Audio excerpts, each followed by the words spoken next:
Hi, I'm Matt Tracy. We're talking about utility revenue cases. How do utilities ask for money?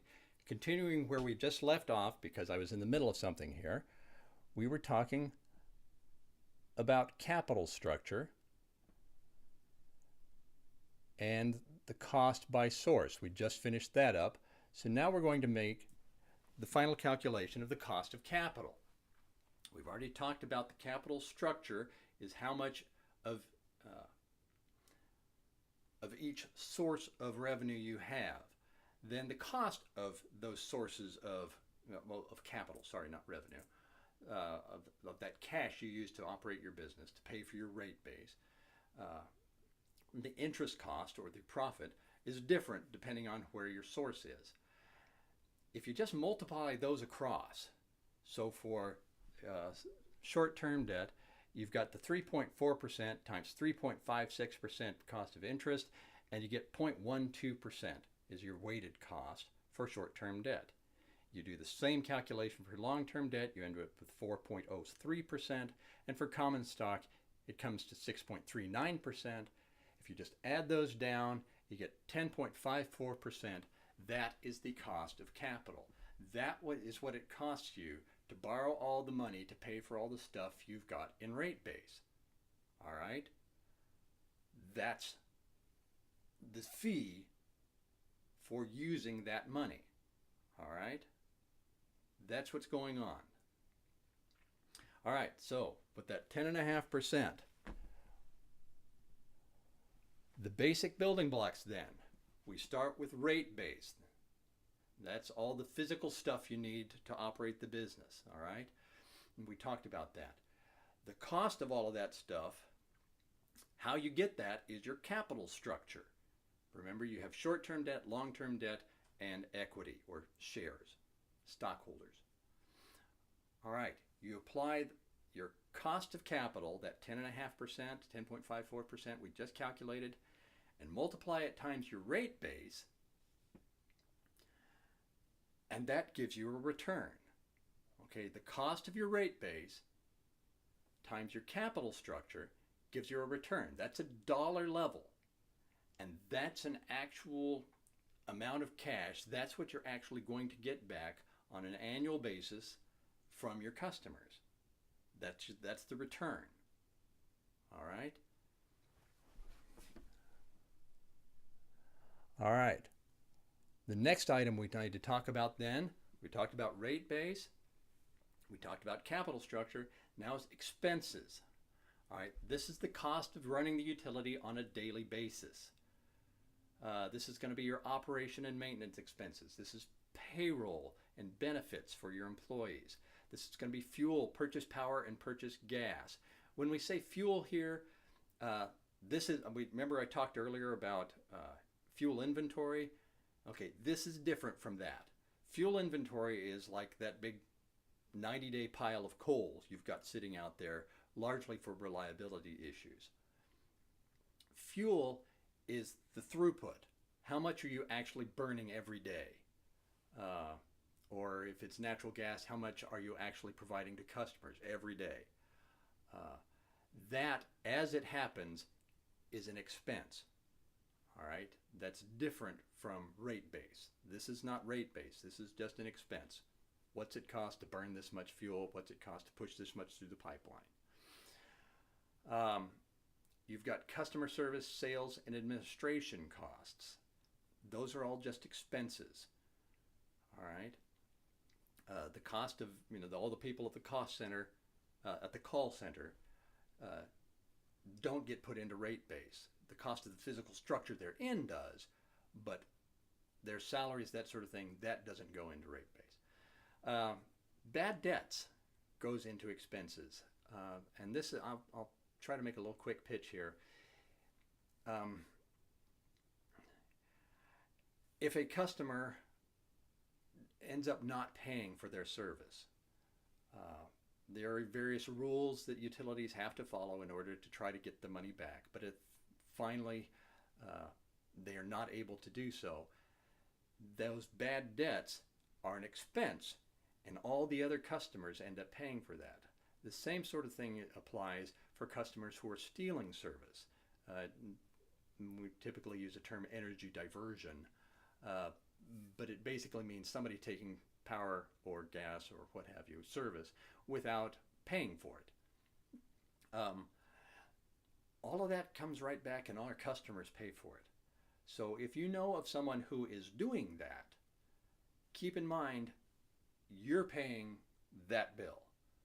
So contact your utility, contact the local law enforcement, and let them know what you know.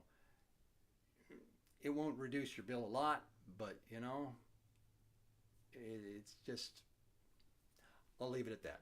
All right, bad debts and energy diversion. Taxes. We have to pay taxes as a public utility, as a privately owned entity, and so we are allowed to collect the expense for those taxes from our customers, just like every other business has to do. They all have to pay taxes. They collect it from their customers. And then depreciation, and we're going to go into depreciation. Remember, depreciation is how you get money out of rate base so that it doesn't just stay there forever. The money does in fact cycle out of rate base, and this is where it happens, is through depreciation. Now, with expenses, you get a dollar for dollar recovery from customers. We're not making any profits. There's no interest on any of this. This is just, if we put out a dollar, we get a dollar. All right? There's no profit on expenses. All right? So, we're putting this together. Depreciation. Let's go into that example. And I've created an example, and it you know, the numbers won't stand up as far as real world, but the math is easy with this, and so I'm going to stick with it. So we're going to pretend like we're going to go buy a truck, and it's a utility truck, and so we're going to pay $50,000 for this truck, and we're going to expect this truck to last 5 years. All right? Now, honestly, most utility trucks cost a lot more than $50,000, and honestly also last longer than 5 years. But like I say, to make the math easy, $50,000, 5 years. What happens when you buy the truck? You take $50,000, and that $50,000 all goes into rate base. All right, first thing that happens, ka-chunk, it's in rate base. The cost of capital, and instead of that, what was it, 10.54%, I'm just going to call it 10% because that's, again, makes the math really easy. Cost of capital is 10%. Then the return, remember, you've got rate base times cost of capital, that gives you a return. The return on that is $5,000. All right, so when you initially get that, it's $50,000 in rate base, cost of capital, $5,000. 50,000 times 10% is 5,000. All right, at the end of the first year, you then take $10,000 in depreciation. That leaves you with $40,000 in your rate base. 40,000 times your 10% cost of capital means your return is $4,000. So you've got $10,000 in depreciation. Remember, depreciation is an expense. You get that money, but you don't get a return on it. So that's how you get $10,000 from this truck that's going to last 5 years. $10,000 comes out, and now we get $4,000 return on the $40,000 still in rate base. You go through this process again. Now it's $30,000 in rate base. You get another $10,000 depreciation, and there at the return is now $3,000. You turn through this process. At the end of the 5 years, you have nothing left in rate base. So your rate base for this truck is now 0. Your depreciation on your last year, you get another $10,000. But after that, it's depreciated out. And you get nothing else for that from an expense. But you get no return on that $10,000. And then your cost of capital is 10%, but your rate base for that truck is now 0, so you get 0 there. Over the life of that truck, over the 5 years that you had that truck, your rate base went from $50,000 to 0. Your depreciation, that's where you get your $50,000 back. All right? So the $50,000 you put in, you get it back as expense. But the cost of capital applied to all of this rate base in the interim, while you were waiting to get your money back from customers, you add up those, and that's $15,000 in returns, you got that you had to pay to your short-term debt, your long-term debt, your bondholders, and your holders of equity, your shareholders. All right, so that's where that money went. The $50,000 went back to pay for the truck. The $15,000 paid for the $50,000 for 5 years. All right, that's how depreciation works. Most items in a utility have a depreciation schedule that instead of 5 years is going to be running out on a big power plant, a lot of wires and stuff. You're talking a lot of the meters, at least older meters, before they all went electronic. You were looking at 40-year depreciation. So you put something into rate base and it's going to be there for 40 years. Now, towards the end of it, there's not going to be much left of it, but it's out there for 40 years. Computers have a much shorter depreciation. There's a whole, one of those, when I was talking about the exhibits that get filed, depreciation schedules are some of those things that go in there. And you pretty much list almost everything that the company owns and what's the depreciation rate for that particular item and how much of it is still in rate base. I mean, you start going through, and like I say, keeping track of all of this is why we hire so many accountants.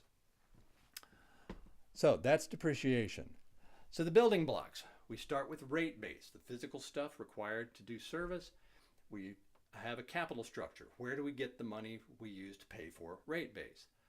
You use that and the cost of capital, and that gets you a return. That's an actual dollar amount that is required to pay for the money you've borrowed. You add to that expenses. There's no return on that. Nobody's making a profit on expenses. Expenses are just straightforward, dollar for dollar. And you add those, and that's your revenue requirement. Your revenue requirement is what gets decided at the end of this case. All right? It's really, the math isn't that hard. Everything gets argued about in between. But the math, the basic concept of what's happening, isn't that hard. All right, I'm going to wrap it up for now. We'll come back and we'll have more. Thank you so much for staying with me.